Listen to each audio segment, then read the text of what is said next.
खात्रीशीर उपचार होणार आता आपल्या शहरात। Khambalkar super speciality hospital Sawantpur वसाहत आपल्या सेवेसाठी 24 तास तत्पर।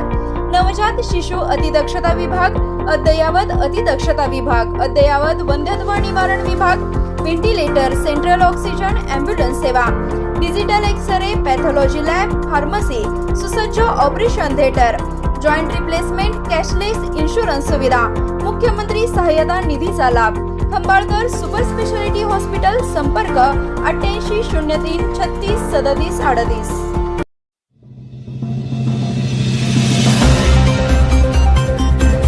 नदीकाठच्या आमदारांना डावलले, हे सरकार थोडे वेगळे आहे। आमदार जयंत पाटील यांची राज्य सरकारवर टीका। आमदार जयंत पाटील हे शुक्रवारी महापालिकेत आले होते। यावेळी त्यांनी पत्रकारांशी संवाद साधला। यावेळी ते म्हणाले, अलमट्टी संदर्भात मुंबईतील बैठकीला मंत्र्यांनी दुजाभाव केला। सत्ताधारी आमदारांना बैठकीला बोलावलं, पण नदीकाठच्या मतदारसंघातील आमदारांना बोलवले नाही, त्यांना डावलले। यापूर्वीचे सरकार सर्वांना विश्वासात घेत होतं, मात्र हे सरकार थोडे वेगळे आहे। सांगली, कोल्हापूर, सातारा जिल्ह्यातील कृती समितीचे सदस्य मुंबईतील बैठकीला गेले होते। राष्ट्रवादीचे विधान परिषद सदस्य अरुण लाड यांना या बैठकीला पाठवले। अलमट्टीचा परिणाम महाराष्ट्रावर विशेष होत नाही अशी सरकारची भूमिका असल्याचे कळते। आता पाहू पाऊस आल्यावर काय होते आणि काय नाही। पूर येऊ नये हीच अपेक्षा आहे, असे मत राष्ट्रवादी काँग्रेस पार्टी शरदचंद्र पवार गटाचे प्रदेशाध्यक्ष आमदार जयंत पाटील यांनी सांगली येथे व्यक्त केले। संकट हे कृष्णा आणि वारणा आणि पंचगंगा नदीकाठच्या अनेक आमदारांना भेडसावणारं संकट आहे। जनतेला तिथं फार मोठ्या संकटाला तोंड द्यावं लागतं आणि त्यामुळं अलमट्टीत यापूर्वीच्या कुठल्याही सरकारने दुजाभाव न करता सर्वांना विश्वासात घेऊन काम केलं। सध्याच्या सरकारची काम करण्याची पद्धत थोडीशी वेगळी आहे। त्यांना त्यांच्याच सत्तेत असणाऱ्या सर्व आमदारांना बोलवून बैठक घेण्याची इच्छा आहे। त्यामुळं ते सगळे सर्वसामान्यांचे नदीच्या काठाला ज्यांचे मतदारसंघ आहेत त्या आमदारांना न बोलवता दूरदूरच्या आमदारांना बोलवून बैठका घेतल्या।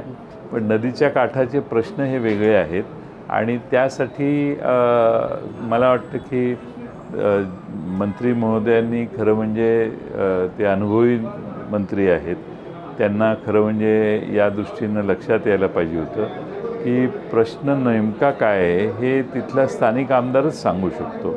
त्यामुळं आता बघू त्यांनी मीटिंगमध्ये काय घेतलं। तर अलमट्टी धरणामुळे जे संकट तयार होतं त्या संकटावर एक कृती समिती आहे सांगली, कोल्हापूर, सातारा जिल्ह्यातली, आणि अरुण लाड आमचे विधान परिषदेचे सदस्य, त्यांना मग आम्ही पाठवलेलं की काही झालं तर तुम्ही जाऊन त्यात भूमिका मांडा। त्यावर सरकारने आपली भूमिका मांडली। मला असं कळलं, मी काय त्या बैठकीत नव्हतो, की अलमट्टीचा परिणाम महाराष्ट्रावर विशेष होत नाही असं त्यांच्या सरकारची बाजू अशी होती।